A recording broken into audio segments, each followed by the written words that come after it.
আল্লাহ সুবহানাহু ওয়া তাআলা প্রথম থেকে শুরু করে সূরা ফাতিহা থেকে শুরু করে সূরা নাস পর্যন্ত ধারাবাহিকভাবে মুখস্থ করেছেন। এটা আল্লাহর অশেষ রহমত ছাড়া সম্ভব ছিল না। ছিল বলেন? এখানে যারা উপস্থিত রয়েছেন আব্বা জানা বন্ধু বোনেরা, সকলের কাছে উদাত্ত আহ্বান জানাবো, সেটা হচ্ছে এই এমন একটি গ্রন্থ, এমন একটি কিতাব, যে কিতাব সকলের জীবনের, বিশেষ করে মুসলিম জাতির জন্য আল্লাহ পাক রব্বুল আলামিন শুধু মুসলিম জাতির জন্য কোরআন নাযিল করেন নাই, সমস্ত জাতির জন্য এই Quran, the complete code of life, the holy Quran. এটা আমাদের সকলের জীবনের সংবিধান, সকলের জীবনের চলার পথে পরে একটি অনন্তকালের যে সুখের যে একটি জায়গা, সেই জায়গায় একমাত্র পথ দেখিয়ে দেন এই কোরআন। যারা বলেন সুবহানাল্লাহ তাআলা। তো এই কোরআন মুখস্থ করলে, এটা আল্লাহ সুবহানাহু ওয়া তাআলার পবিত্র বাণী, যেখানে শুধু তেলাওয়াত করলে লাভ আর লাভ আর লাভ। সবচেয়ে বেশি লাভবান ওই ব্যক্তি ওই কিতাবটা পড়লে। সেই কিতাবটির নাম কি? আল কোরআন। আল কোরআন। এটা পড়বেন তো লাভ, পড়বেন তো লাভ, লাভ আর লাভ আর লাভ। আপনি তো অনেক কিতাব আমরা পড়েছি, অনেক কিছু পড়েছি, যে কিতাব পড়লে সওয়াব নেই, কিন্তু এই কিতাব পড়লে এক একটি হরফে সওয়াব দেন কয়টি করে? 10টি করে। সুবহানাল্লাহ তাআলা। 10টি করে শুধু সওয়াবই দিয়ে থাকেন না, আল্লাহ আমার বোনাস একটি মাস, পবিত্র মাহ হয়ে রমজান মাস, এই 10-এর বদলে আল্লাহ পাক রব্বুল আলামিন বহু গুণে বৃদ্ধি করে দেন। জোরে বলেন ঠিক না? এই জন্য যিনারা কোরআন হেফজ করেছেন, মুখস্থ করেছেন, তারা আমাদের কলেজার টুকরো সন্তান। এই সন্তানের দিকে মহব্বতে, আদরে আমরা ডাক দেব, কাছে বসাবো। বসালে লাভ হবে কি? দুনিয়ায় শান্তি, পরকালে মুক্তি। আমি পবিত্র কালামে সূরাতুল ফাতিহার একটি আয়াত তেলাওয়াত করেছি। 7টি আয়াতের ভিতরে আল্লাহ সুবহানাহু ওয়া তাআলা এই আয়াতের ভিতরে কি সুন্দর কি জিনিস নিহিত রেখেছে। যে একটি কোরআন শরীফের পবিত্র কালাম, আল্লাহর কোরআন, এই কোরআনে 114টি সূরার ভিতরে একটি সূরা, যে সূরাটা প্রথম, যেটাকে বলা হয় সূরাতুল ফাতিহা, এটাকে তাকদীমুন বলা হয়, মানে ভূমিকা স্বরূপ যে সূরা।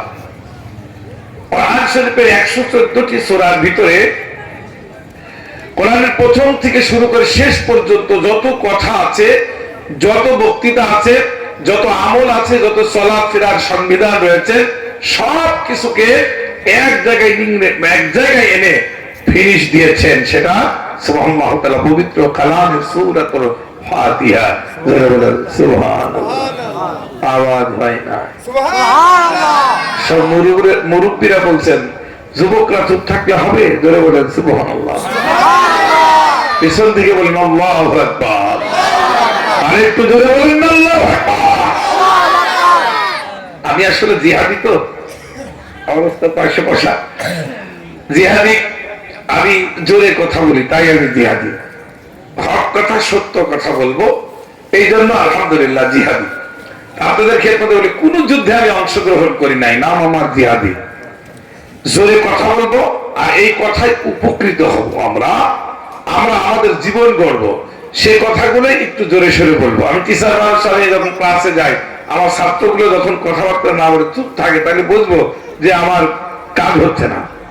আপনারা এখানে যারা উপস্থিত রয়েছেন, আপনারা আমাকে ছাত্র বলছেন, আপনাদেরকে, আপনারা অনেক অনেক জ্ঞানী।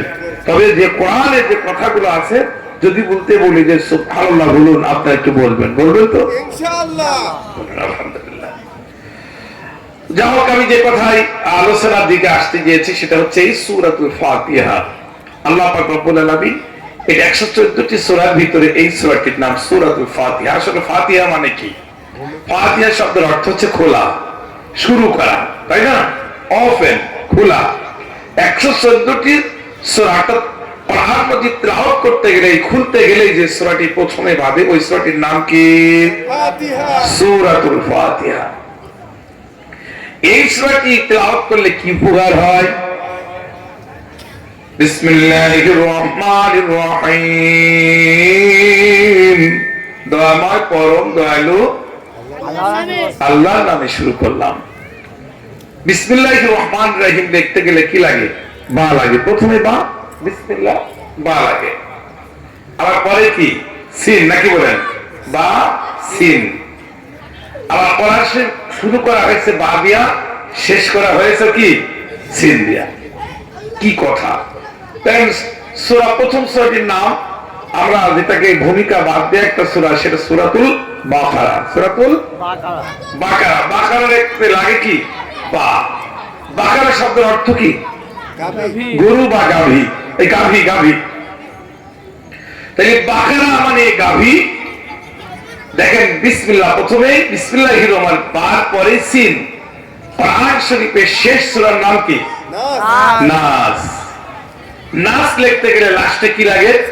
সিন লাগে। তাই দেখেন আল্লাহ পাক কত সুন্দর। আমরা কোনোদিন তো গবেষণা করি না, শুধু খালি তেলাওয়াত করি, পড়ি, গবেষণা করি না। এক একটি হরফের 10-10টি দেখি, তাই তো বেশি দেখতে হবে যে বুঝে বুঝে পড়ি। ধরে বলেন ঠিক কিনা? বুঝতে হবে। কোরআনের বাপ বাকারা মানে গাভী। আচ্ছা বলেন গাভী, এই গাভী গরু যেটা বলি আমরা, আচ্ছা এর কি জ্ঞান আছে? গরুকে যদি বলে 10 কেজি খোল দেবো, 5 কেজি এই দেবো সেই দেবো, বাবা গাভী বাড়ি কেউ নাই, তুমি তো পায়খানা করো, সাফ করার কেউ নাই, পরিষ্কার করার কেউ নাই, আজকে পায়খানা করো না, ভালো করে খেতে দেবো, ও কি শুনবে? ও প্রথমেই যদি গলার রশিটা একটু দুর্বল থাকে, যদি বলা হয় যে বড় বাজার থেকে রশিটা আনি, একটু ছিঁড়ে গেলেও বাবা কোথাও যাসনি, এখানে থাকবে, ও কি শুনবে? গাভী হচ্ছে জ্ঞানহীন। গাভীকে যতই বলেন যে আজকে খুব ক্লান্ত, অপেক্ষা করো, আমার সাথে সাথে চলো, ও অন্য কোন গরু টরু দেখলে ও কিন্তু কি করবে? চিৎকার দেবে। গাভী কোন রকম যেমন জ্ঞানহীন পশু, ও কিছুই বোঝে না, ঠিক আমাদেরকে কোরআন শরীফে সূরাতুল বাকারার বা দিয়া, যে এই বাকারা শব্দটা কেন দিলেন, এটা তার ঠিক যেটা মানে ইয়ের কথা, সেটা হচ্ছে আমরা হচ্ছে মায়ের পেট থেকে পড়ে গাভীর মতন জ্ঞানহীন ছিলাম। জোরে বলেন ঠিক কিনা? আচ্ছা বলেন, মায়ের পেট থেকে পড়ার পরে যদি আমাগুড়ি দিয়ে এই সন্তানকে যদি বলা হয়, বাপ এই যে ল্যাম্প বা পাত্তিটা তোমার কাছে থাকতো, খবরদার আগুন ধরবা না, ও কি করবে? ধরবে না। কারণ আগুন ধরলে যে যদি পুড়ে যায়, তাহলে কেউ বুঝবে যে যন্ত্রণা কি। যদি ভাই বাচ্চার সন্তানকে যেমন মায়ের পেট থেকে পড়ে বুঝা যতদিন পর্যন্ত জ্ঞান না থাকে, জ্ঞান না আসে, ততদিন পর্যন্ত যতই উদাহরণ দেন আমরা জ্ঞানহীন ছিলাম। আল্লাহ পাক রব্বুল আলামিন বললেন, গোটা কোরআন শরীফ যদি একটা মানুষের জীবনের শুরুতে শুরু করে শেষ পর্যন্ত বান্দা যদি নিজের জীবনের সাথে পালন করে নিতে পারে, এই কোরআনটা তার জন্য জান্নাতে যাওয়া যথেষ্ট হবে। বাস ইনজাবে কি হয়? বাস। প্রথমে বাকারার বা, আর লাস্টের নাস। নাস মানে মানুষ। তুমি গরু ছিলে, গোটা কোরআন যদি তোমার অন্তরের সাথে মিলে নিতে পারো, মনের সাথে মিলাই নিতে পারো, তাহলে তুমি মানুষে রূপান্তরিত হওয়া। জোরে বলেন ঠিক কিনা? তাহলে আমরা ছিলাম গাভীর মতন জ্ঞানহীন, রাষ্ট্র হব মানুষ। জোরে বলেন ঠিক কিনা?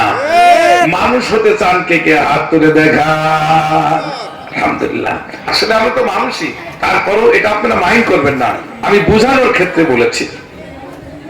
ভাই আমার, এবার শুন আমরা তাহলে দেখেন কোরআন শরীফে কি কি সূরা দিয়েছে, কোনদিন কি দেখেছি? নাম শুনেছি বাকারা, নাম শুনেছি ইমরান, নাম শুনেছি নাস, নাম শুনেছি লাহাব, নাম শুনেছি নমল, নাম শুনেছি নহল। এক একটি নাম শুনলাম। এই পবিত্র কালামুল্লাহ শরীফের এক একটি নাম রয়েছে, কোনদিন শুনি নাই।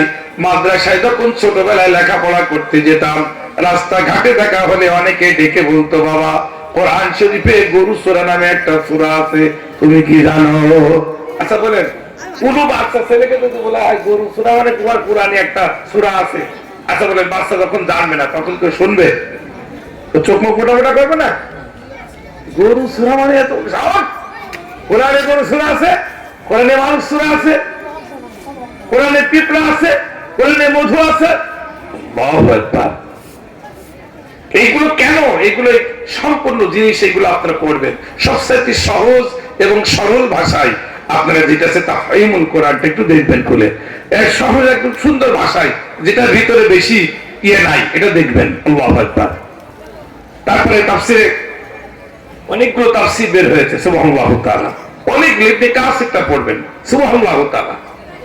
এইগুলো আপনারা পড়বেন, আপনাদের জীবন ধন্য হয়ে যাবে। যে আমরা এতদিন এই বোঝে না বুঝার কারণে আমাদের এলাকার এক আবুল সরকার, বাংলাদেশে বাড়ি, তার মানিকগঞ্জটা আবুল সরকার না কি জানো, কি আবুল সরকার, এ কি বলছে, কুল আউযু বিরাব্বিন নাস মালিকিন নাস ইলাহিন নাস। কি কথা বলছে, নাসের কথা এত বেশি বেশি নাসার কথা বলছে, মালিক সহ নাসার কথা বলছে। জোরে বলেন নাউজুবিল্লাহ। এই সমস্ত কোরআন অপব্যাখ্যাকারী অবমাননাকারীকে আল্লাহর জমিনে ঠাঁই দেওয়া হবে না। সবকিছু মেনে নিতে পারি, কিন্তু কোরআনের অপব্যাখ্যা করলে মেনে নেওয়া যাবে না। সব মানতে পারি, কিন্তু আপনি কোরআনের অপব্যাখ্যা করবেন। কোরআনের অর্থ আমাদের বাচ্চা ছেলেরা যারা মাদ্রাসায় পড়ে তাদেরকে বলবেন, কুল আউযু বিরাব্বিন নাস মানে কি বলে দিবে, কুল হুয়াল্লাহু আহাদ বলে দেবে। সব সূরা বলো আল্লাহু আকবার। প্রত্যেকটা কোরআনের প্রত্যেকটি সূরার অর্থ রয়েছে, ভাবার্থ, সরল অনুবাদ, ব্যাখ্যামূলক অনুবাদ, তাফসীরমূলক।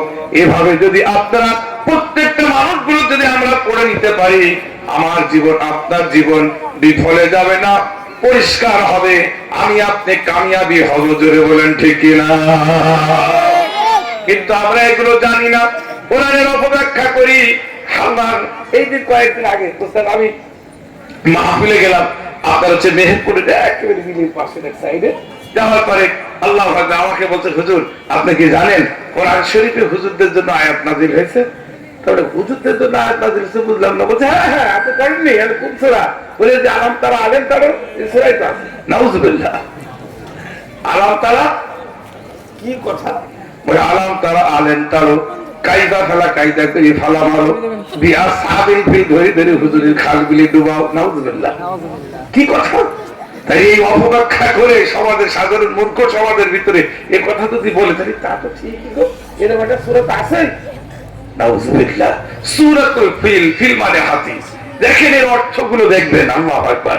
এই জন্য ইউনিয়ন থেকে শুরু করে সংসদ পর্যন্ত প্রত্যেকটি সেক্টরে কোরআন দিতে হবে। জোরে বলেন ঠিক কিনা?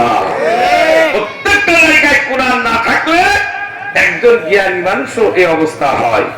আমি এক জানাজায় গেলাম, জানাজা যাওয়ার পরে জানাজা পড়ালাম, পড়ানোর পরে ওনার ছেলে মানে ঢাকাতে বেশ ভালো একটা পর্যায়ে চাকরি করে, সত্যি ইংরাজিতে কারবার করেন। আমাকে বলতে, হুজুর তারপরে আর কোনো কিছু থাকলে করেন? জানাজার পরে আর কি থাকে? তারপরে সেই জানাজা ফজর কি ভাই নামাজ পড়লাম, এরপরে আবার তাকবীর টাকবীর দেওয়া হয় নাকি? তাইলে দেখেন এইটুকু জানে না। এই জন্য ইসলামিক জ্ঞান অর্জন করতে হবে 100%। এই জ্ঞান আপনাকে পরকালে কবরে শান্তি দেবে। ধরে বলেন ঠিক কিনা? কবরে শান্তি দিতে নিতে হলে, কবরে মুক্তি পেতে হলে, আহা, কোরআনের হাদিসের জ্ঞান ব্যতীত কবরটা আপনার জন্য শান্তির জায়গা হবে না। হবে? আমার মরণ আসিবে কখন কেউ তো জানে না, আমি মরে গেলে আমায় তোমরা ভুইলা যাও না। ধরে বলেন ঠিক কিনা? মরে গেলেই তো আমাকে সব ভুলে দেয়, বাবা এত অর্থ সম্পদ সব ভুলে দেয়। আমি মরে গেলে আমায় তোমরা ভুইলা যাও না, আমি চলে গেলে আমায় তোমরা ভুইলা যাও না, আমার মরণ আসিবে কখন কেউ তো জানে না। এই দুনিয়া চিরজীবন থাকার জায়গা না, অন্ধকার কবর যে আমার আসল ঠিকানা।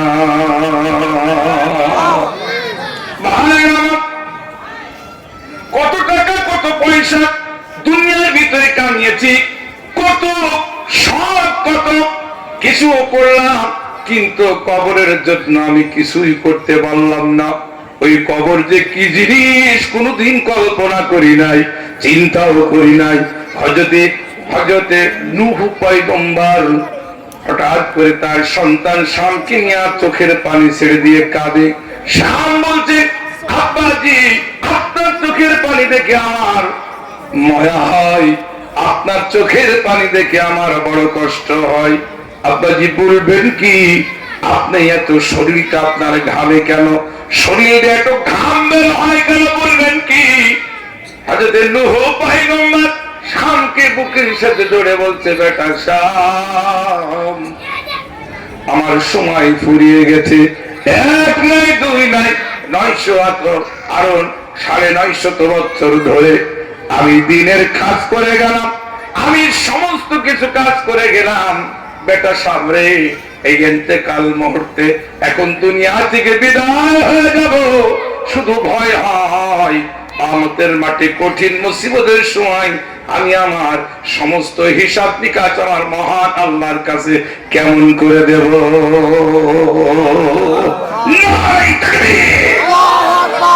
একজন পয়গম্বর উনি বলছে আমি আল্লাহর কাছে কেমনে কি করব, আর আমরা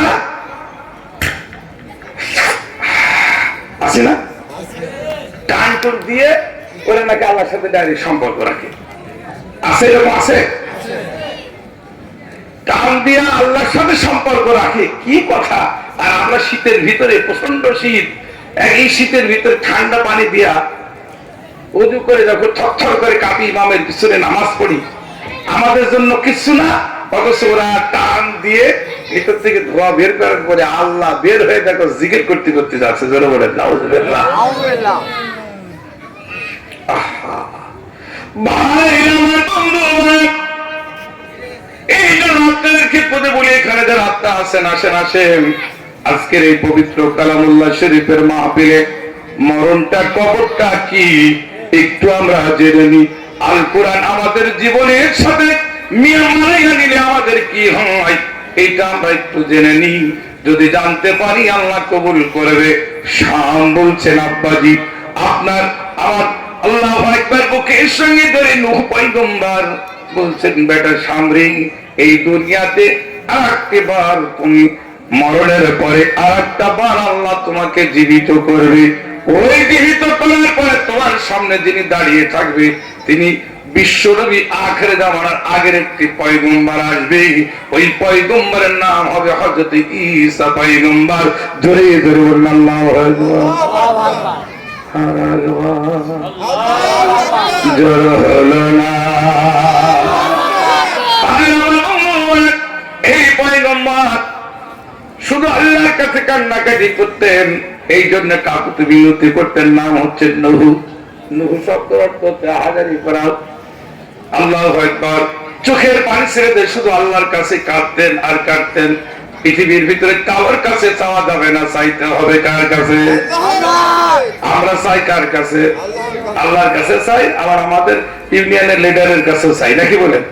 লিডার আবার কি বলে যে ও আমাদের কাছে গেলাম, তারপরে আর এক জায়গায়, তারপর আর এক জায়গায়, খালি মুখে বাড়ি ফিরে আসিস। অনেক লিডারের কাছে শিখ, আর অনেক জায়গায় আমার সব ইমান বিক্রি করে বাড়ি এসে শূন্য হাতে বসি। ধরে বলেন ঠিক না? মানুষের কাছে যাওয়া যাবে না, চাইতে হলে চাওয়া হবে কার কাছে? প্রশংসা করতে হলে কার কাছে প্রশংসা করবে? আল্লাহর প্রশংসা। পৃথিবীতে যত প্রশংসা, পৃথিবীর কোন মানুষের প্রশংসা না, সব প্রশংসা কার? আমি ওইদিকে যাবো না, সংক্ষিপ্ত আকারে, যদিও অনেক রাত হয়ে গেছে, বেশি কথা বলবো না, আপনাদের খেদমতে বলতে চাই সুবহানাল্লাহ। শাম চোখের পানি ছেড়ে দিয়ে কাঁদে আর বলে, আল্লাহ আল্লাহ আল্লাহ, আমার আব্বার শরীরটা খুব একটা ভালো নেই। আর যদি নূহ পয়গম্বর বললে, বেটা শাম এই মুহূর্তে আমি বিদায় হয়ে যাব, ইন্না লিল্লাহি ওয়া ইন্না ইলাইহি রাজিউন। শাম কি করলো? নূহ আলাইহিস সালাম নিজের বাবা নিজের হাতের উপরে যখন ইন্তেকাল করলেন, দাফন কাফন করা হলো, অনেকদিন পরে শাম ইন্তেকাল করলেন। শাম যখন মারা গেলেন, ওই সময় আকারে যে ঘটনাটি আপনাদের কাছে বলতে চাচ্ছিলাম, ছোট্ট একটি ঘটনা বোঝাতে চেয়েছি। শাম, আল্লাহু আকবার, মাথার চুল নূহ পয়গম্বরের সময় সীমাকালে একটি চুল আমার মতন পাকা ছিল না, সব ছিল কাঁচা। এই জন্য হযরত নূহ পয়গম্বর ইন্তেকাল করার পরে কয়েক বছর পরে তার সন্তান শাম মারা গেলেন, শত শত দিন কবরের ভিতরে থাকলেন, শত শত বছর কবরে থাকলেন, শত শত বছর কবরে থাকার পরে আখির জামানার আগে অর্থাৎ ঈসা পয়গম্বরের সময়সীমা কালে ওই একটি পুরাতন কবর, ওই জায়গায় কবরের কাছে গিয়া ঈসা আলাইহিস সালাম ঘোরাঘুরি করছেন।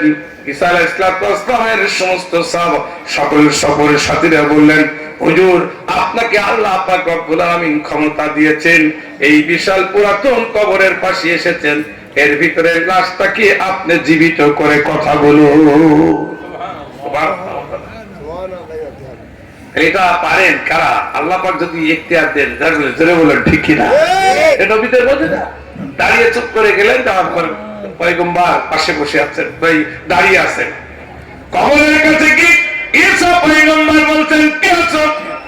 বিসমিল্লাহ বলার সঙ্গে সঙ্গে কবরের পাশে দাঁড়ায়, কে আছো? কবরের ভিতরে একটু দাঁড়িয়ে পড়ো। একবার বললেন, দুইবার বললেন, তিনবার পরে কিছুক্ষণ পরে কবরের ভেদ করে একজন দাঁড়িয়ে পড়লেন। তিনি আর কেউ না, তিনি নূহ পয়গম্বরের সন্তান হযরত শাম। আল্লাহ পাকে কি বড়, কি মহান, পারে না কি সে? এরপরে কি করলেন? শাম দাঁড়িয়ে পড়লেন। শাম যখন দাঁড়িয়ে পড়ার পরে আল্লাহর পয়গম্বর বিশ্বনবী সাল্লাল্লাহু আলাইহি ওয়াসাল্লামের আগে আল্লাহু আকবার, শাম দাঁড়িয়ে গেলেন। দাঁড়িয়ে যাওয়ার পরে ঈসা আলাইহিস সালামের দিকে তাকিয়ে বলছেন, চাচাজি কেমন আছেন? আমি নূহ পয়গম্বরের সন্তান শাম। জোরে বলেন সুবহানাল্লাহ। চেনেন না শাম? ঈসা পয়গম্বর মনে মনে চিন্তা করছে, এত বছর পুরাতন কবর আমার চিনল কি করে? আল্লাহু আকবার। তাই দেখেন, আস্তে আস্তে যার মানে রশিতে যোগ আছে সেই তো চিনবে। ধরে বলেন দেখে না?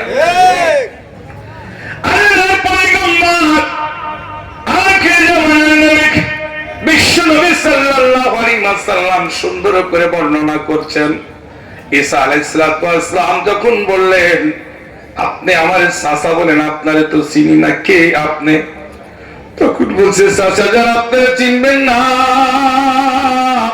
আমি হলাম নূহ আলাইহিস সালামের সন্তান, আমি শাম। চাচা আমার আব্বা আপনাকে বলেছে, আমাকে বলেছিল, এই দুনিয়াতে ইন্তেকালের পরে পৃথিবীতে এই দুনিয়ার ভিতরে আল্লাহু আকবার তোমাকে আরেকটা বার জীবিত করবে। জীবিত করার পরে যখন তুমি দাঁড়া, তোমার সামনে যে থাকবে তিনি ঈসা পয়গম্বর, মায়ের নাম মারিয়াম, আর আল্লাহু আকবার তিনি আল্লাহর পক্ষ থেকে কুদরতি নিজামত। তিনার নানার নাম ছিল ইমরান, মায়ের নাম, তোমার নানির নাম হবে, তার নানির নাম হবে হান্না বিনতে ফাকুজা। জোরে জোরে বলেন আল্লাহু আকবার। আমার প্রিয় ভাই, খেয়াল করে দেখুন, কবরের খবর আমরা তো জানি না। কবরে কি জিনিস, সেই জন্য আপনাকে বোঝাতে চেয়েছি। কবর এমন একটি জিনিস, কবরের খবর আমরা জানি না। নূহ পয়গম্বরের সন্তান শাম দাঁড়িয়ে এই কথা বলার সঙ্গে সঙ্গে আল্লাহর পয়গম্বর ঈসা আলাইহিস সালাম মাথাটা নিচু করলেন। নিচু করার পর অমনি করে মাথা উঁচু করে বলছেন, শাম, নূহ পয়গম্বরের সময়সীমা কালে মাথার চুল তো কারোর পাকা ছিল না, তোমার চুল কেন পাকা? কারোর দাড়ি পাকা ছিল না, কেন তোমার দাড়ি পাকা? প্রশ্ন করার পরে, তোমার শরীরে এত ঘাম কেন? বলবে কি ঈসা পয়গম্বরের সামনে? তখন বলছেন, চাচাজি আল্লাহু আকবার, আমার শরীরের ঘামটা এত ঘেমেছিল, মৃত্যু যন্ত্রণা এত কঠিন, আমি জানতাম না আমি পয়গম্বরের ছেলে, পয়গম্বর। আমি জানতাম না মৃত্যু যন্ত্রণা যে এত কঠিন। চোখেরই লোকে তুমি হতে পারো লাশ, চিরতরে বন্ধ হবে তোমারই নিঃশ্বাস। হবে নাম তোমারই নাম, হবে নাম তোমারই নাম, মসজিদের মাইকে। বাড়ি হেলা নাই রে, বাড়ি নাই রে দুনিয়াতে।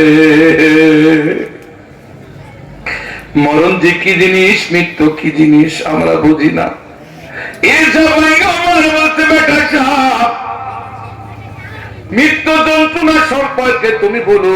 তখন বলছেন হুজুর, আমার যখন জিব্রাইল আমিন এসে দাঁড়িয়ে গেল, সালাম দেয়া আমাকে বলল, আমি অনুমতি নিয়ে আমার বুকের উপরে আজরাইল আসলাম হাতটা দেওয়ার সঙ্গে সঙ্গে আমার মনে হলো পৃথিবীর সমস্ত হুদ পাহাড় গুলো আমার বুকের উপরে যেন চেপে গেল। আমি চিৎকার দিতে লাগলাম,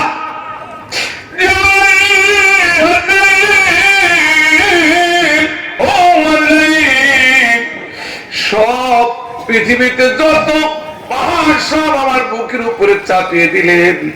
ঈসা আলাইহিস সালাম বলছেন তারপরে কি হলো? বলে যখন হাতটা তুলতে লাগলো, শরীরের রগগুলো টাস টাস করে ছিঁড়ে গেল। আমি এই মৃত্যুর ভয়ে, এই টেনশন চিন্তা আমি এত ঘামা ঘেমেছিলাম চাচাজি। দেখেন আমার শরীরে শত শত দিন কবরে থাকলাম, মৃত্যু যন্ত্রণার ভয়ে আমার শরীরের যে ঘাম এখন পর্যন্ত ঘাম শুকায় না। মৃত্যু এত কঠিন। এই জন্য অনেকে আমরা কি কথা চলছি ফিরছি, কখন মারা যাবো জানি না। মরণটা বেশি বেশি করে স্মরণ করবেন।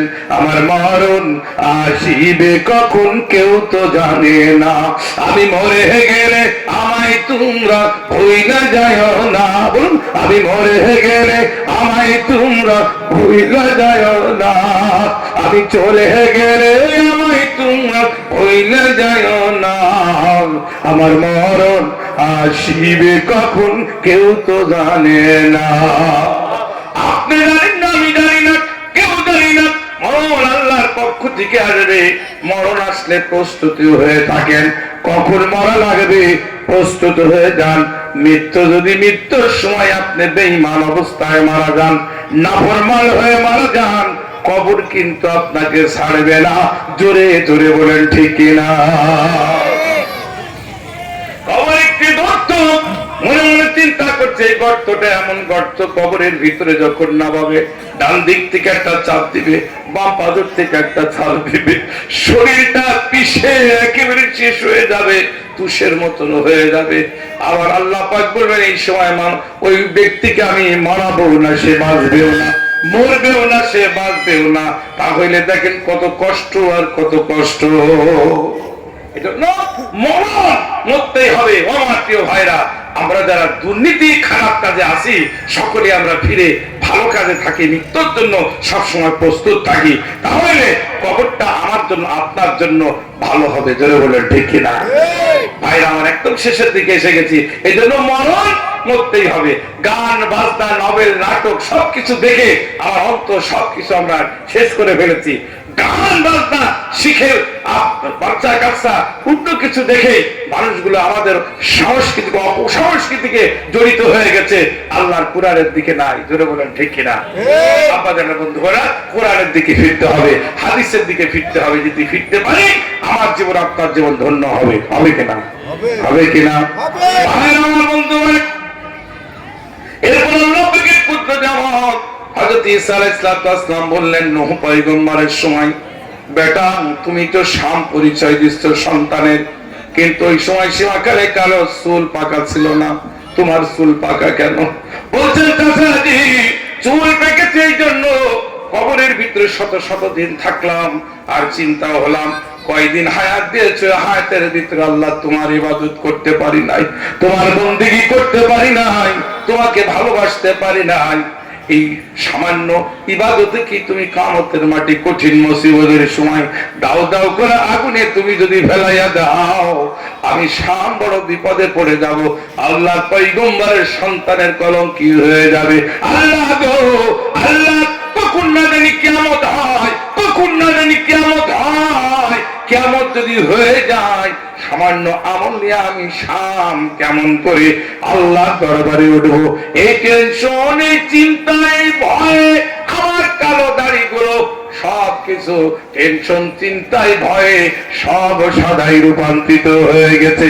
জোরে জোরে বলেন আল্লাহু আকবার। এই জন্য ভাইরা আমার, দাড়ি পেকে গেছে, উপায় আর নাই, না জানি কখন মারা যাবে। ওদের বলেন ঠিক কিনা? এ মহারোগের ঔষধ নাই, এ মহারোগের চিকিৎসক নাই। খুটিয়া কাতর হইলে কি হবে? পারিবে না তারে ফেরাতে। ওই রোগের নাম কি? মৃত্যু, মরণ রোগ। এই জন্য মরণ রোগ আসেন, মরণের পরে ওই কবরটা আমার জন্য শান্তি করতে হলে, শান্তিময় একটি জায়গায় থাকতে হলে আপনার ছেলে হাফেজে কোরআন আপনি তৈরি করুন। আপনার ছেলে সৎ হক বানান, আপনার ছেলে নামাজি বানান, আপনার ছেলে কোরআন পড়নেওয়ালা বানান। হাফেজ হয় না তো কি হয়েছে? আপনার সন্তানকে কোরআন শিক্ষা দেন।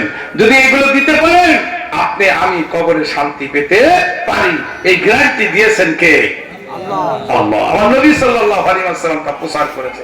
এই জন্য আমি আপনাদের ক্ষেত্রে বলি, যদি আমরা করতে পারি তাহলে আল্লাহ পাকের প্রশংসা, আল্লাহ পাক প্রশংসা করবে, আমরাও প্রশংসা করব। কার?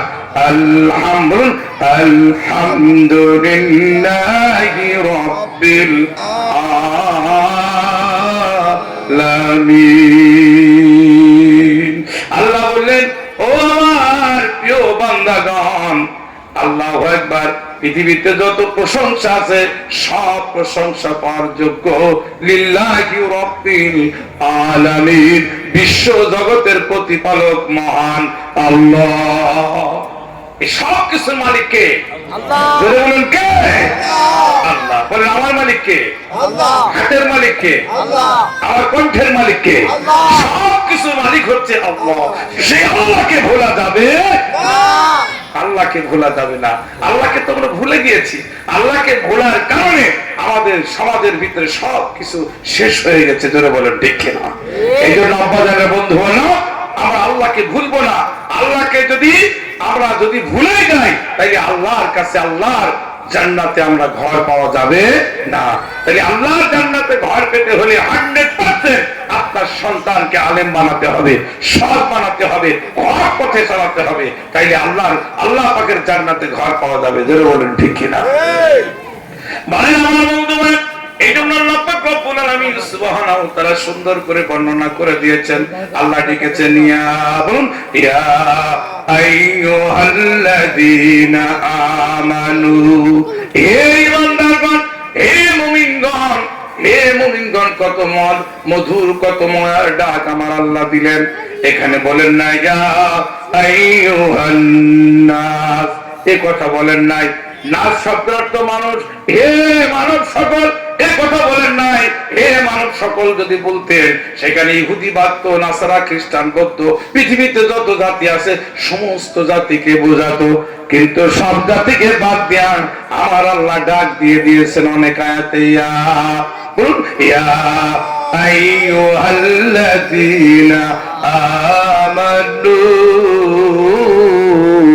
আল্লাহু আকবার, আল্লাহু আকবার। ইয়া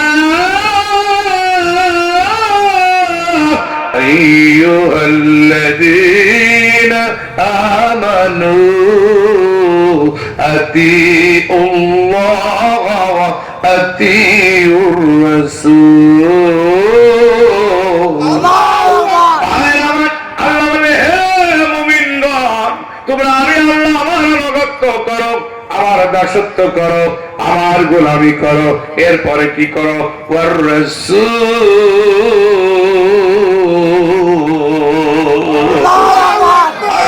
সাল্লাল্লাহু আলাইহি ওয়াসাল্লামের অনুসরণ করো। যদি আল্লাহর আনুগত্য করার পরে, আল্লাহর দাসত্ব গোলামি করার পরে যদি আমি আপনি রাসূলের অনুসরণে ইত্তেবা করি, আমার জীবন ধন্য হবে। মালিক আমার জান্নাতে একটা ঘর বানিয়ে দেবে। মালিক,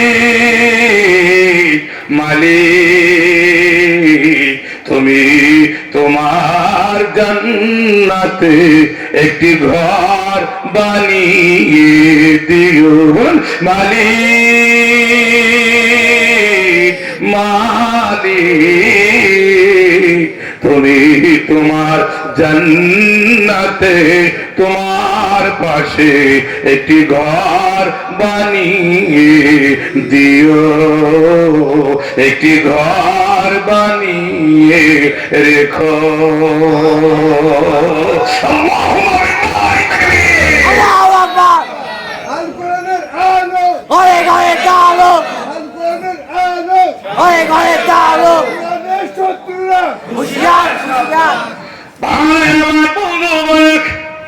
এই জন্য মালিকের ঘরের পাশে আল্লাহ মালিকের জান্নাতে মালিক একটি ঘর বানিয়ে দেবে, এটা আমাদের আশা। জোরে বলেন ঠিক কিনা? এই আশা থেকে যদি কোন রকম চ্যুত হয়ে যায়, দুনিয়াও শেষ, পরকালও শেষ, আমি আপনি আমার জীবন সব বিতানো হয়ে যাবে। জোরে বলেন ঠিক কিনা? এই জন্য প্রিয় ভাই, আজ থেকে আমরা মালিকের কাছে চাবো, আল্লাহ তোমার জান্নাতে তোমার পাশে কি কি আমল করলে তুমি ঘর বানিয়ে দিও। আল্লাহু আকবার। এই জন্য আল্লাহ পাক বলছেন, আমি ঘর বানিয়ে দেব বান্দা যদি আমার আনুগত্য করে। আল্লাহ আনুগত্য করলে আল্লাহ রহমান করে, আল্লাহ আনুগত্য করলে আল্লাহ খুশি হয়ে যায়। হযরত ইব্রাহিম আলাইহিস সালাম আনুগত্য করেছিল, হযরতে মূসা আলাইহিস সালাম আনুগত্য করেছিল। এরকম পয়গম্বরগুলো কি আনুগত্য করেছে, সেই আনুগত্য যদি অনুকরণ করা হয়, আমি আপনি আল্লাহ পাকের জান্নাতে ঘর পেয়ে যাব। ভাই, একজন মহিলা স্বামী ছিল খুব খারাপ, এত খারাপ, নাম ছিল ফিরআউন। ফিরআউনের স্ত্রীর নাম কি? আসিয়া। আসিয়া। ও প্রিয় ভাইরা, আসিয়া এত আল্লাহ ভক্ত ছিলেন, আল্লাহর গোলাম, আল্লাহর বান্দি ছিলেন, আল্লাহ ছাড়া কিছু বুঝতো না। আল্লাহু আকবার। চোখের পানি ছেড়ে দেয়া আসিয়া গোপনে গোপনে কাঁদতো আর আল্লাহর ইবাদত করতো। একদিন ফিরআউন বলল, বেবি তোমার কোনো কান্না, তোমার কোনো কিছু কথা শুনতে রাজি না, আমি আল্লাহ, আমি খোদা, আমাকে খোদা মানতে হবে। আসিয়া বলল, সব কিছু মানতে পারি স্বামী রে, তুমি আমার প্রাণের স্বামী, সব কিছু তোমার কথা শুনতে পারি, কিন্তু আমার আল্লাহর কাছে স্বামী রে তোমাকে বসাতে পারবো না। সব কিছু করতে পারি, কিন্তু আমার আল্লাহর কাছে তোমাকে স্থান দিতে পারি না। জানো, আমাকে যদি তুমি অস্বীকার করো আর তোমার আল্লাহর কাছে যদি বসাতে না পারো, নাউজুবিল্লাহ, তাহলে তোমার সাথে আমার চ্যালেঞ্জ। আসিয়া চোখে বলেছে, কাদের বলে স্বামী চ্যালেঞ্জ করে কি করবে? আমি যখন ওই আল্লাহকে আল্লাহ মেনে নিয়েছি,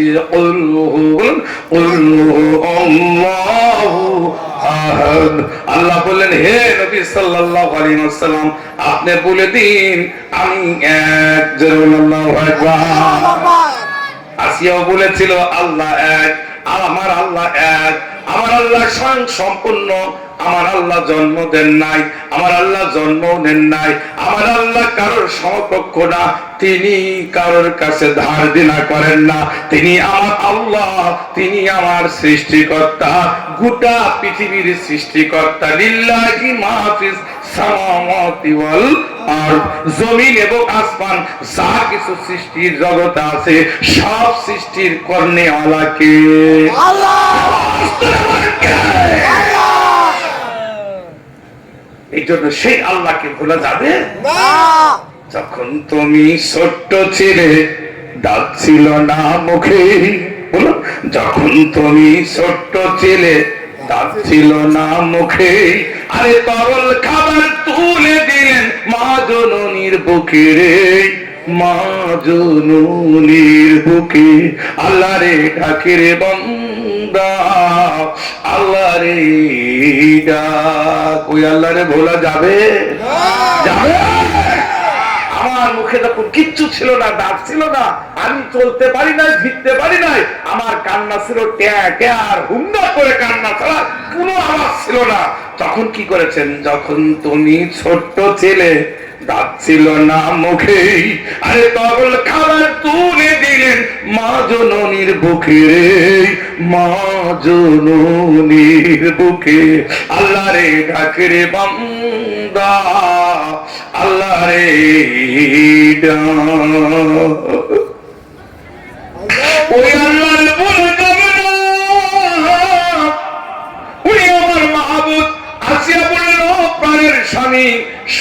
কিছু তোমার মানতে পারি, কিন্তু তাওহীদ যেখানে আমার আল্লাহকে এক মেনেছি, তোমাকে তো আল্লাহ মানতে রাজি না, খুদা মানতে রাজি না, বলে মানতে হবে। তুমি আমার ঘরের স্ত্রী যদি আমাকে না মানো, তাইলে বাইরের লোক কেমনে মানবে?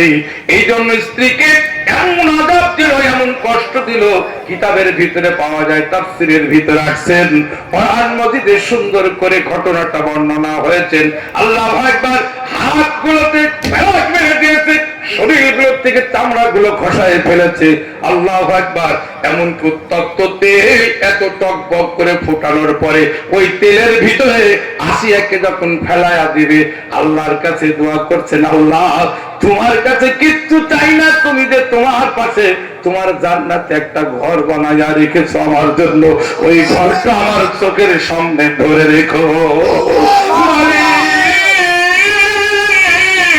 ও মালিক, তুমি তোমার জান্নাতে একটি ঘর বানিয়ে রেখো, একটি ঘর বানিয়ে দিও।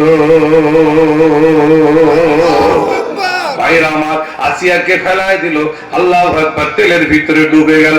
কিছুক্ষণ পর উত্তপ্ত তেলের ভিতরে শরীরটা যখন পোড়াতে লাগলো, আল্লাহ ডেকে বলল, ও ফেরেশতা, যাও যাও যাও, আমার জান্নাতে উত্তম ঘরটা আমার আসিয়ার জন্য বরাদ্দ করেছি, আমার আসিয়ার সামনে জান্নাতটা ধরে রাখো। পিছন থেকে বলেন আল্লাহু আকবার।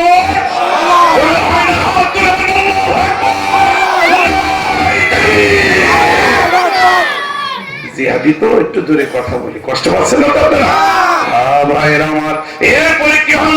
আল্লাহু আকবার, আল্লাহু আকবার, জান্নাতে একটি ঘর বানিয়ে দিও। আসিয়া উত্তপ্ত তেলের ভিতরে শরীরে আগুন ধরে গেছে, শরীরটা ভালো শুরু হচ্ছে। আল্লাহ পাক রব্বুল আলামিন অমনি করে জান্নাতটা আসিয়ার সামনে ধরেছে। আসিয়া জান্নাতের দিকে তাকায়া চোখ দিয়ে পানি গড়াই আর সুখে মিষ্টি মৃদু হাসি দেয়। ফিরআউন বলে, বুঝলাম না, এত কষ্ট দিলাম, এত কিছু করলাম, আমার স্ত্রী আসিয়া কেন হাসে? ফিরআউন দিল কতই জ্বালা, আসমান হইতে হুকুম হইল, খুলে দাও জান্নাতের তালা। জান্নাত তখন আসিয়া আসিয়া আল্লাহু আকবার, আল্লাহ পক্ষ থেকে আসিয়ার সামনে যখন জান্নাত দিয়ে দিল, জান্নাতের ঘরের দিকে তাকায় আসিয়া মিষ্টি হাসি দেয়। আজরাইল আলাইহিস সালাম এই মৃদু হাসির ভিতরে জানটা কবজ করে উত্তম জান্নাতুল মাকাম দান করে দেয়। মালিক, মালিক, তুমি তোমার জান্নাতে একটি ঘর বানিয়ে দিও, একটি ঘর বানিয়ে দিও। ওই ঘর যদি পেতে হয়, মাদ্রাসা মসজিদের বিকল্প রাস্তা নাই, মাদ্রাসা নবীর ঘর। এই জন্য আমি বলেছি, আইয়ুহাল্লাযীনা আমানু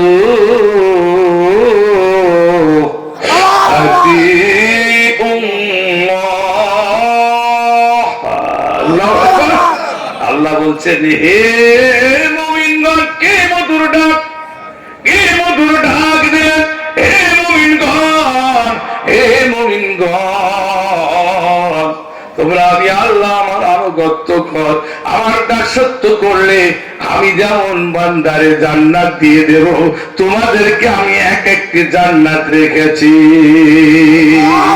আমার মরণ আসিবে কখন কেউ তো জানে না, আমি মরে গেলে আমায় তোমরা কইলা যায় না, আমি মরে গেলে আমায় তোমরা ভুইলা যায় না, আমি চলে গেলে আমায় তোমরা ভুইলা যায় না, আমার মরণ আসিবে কখন কেউ তো জানে না, এই দুনিয়া চিরজীবন থাকার জায়গা না, অন্ধকার কবর যে আমার আসল ঠিকানা।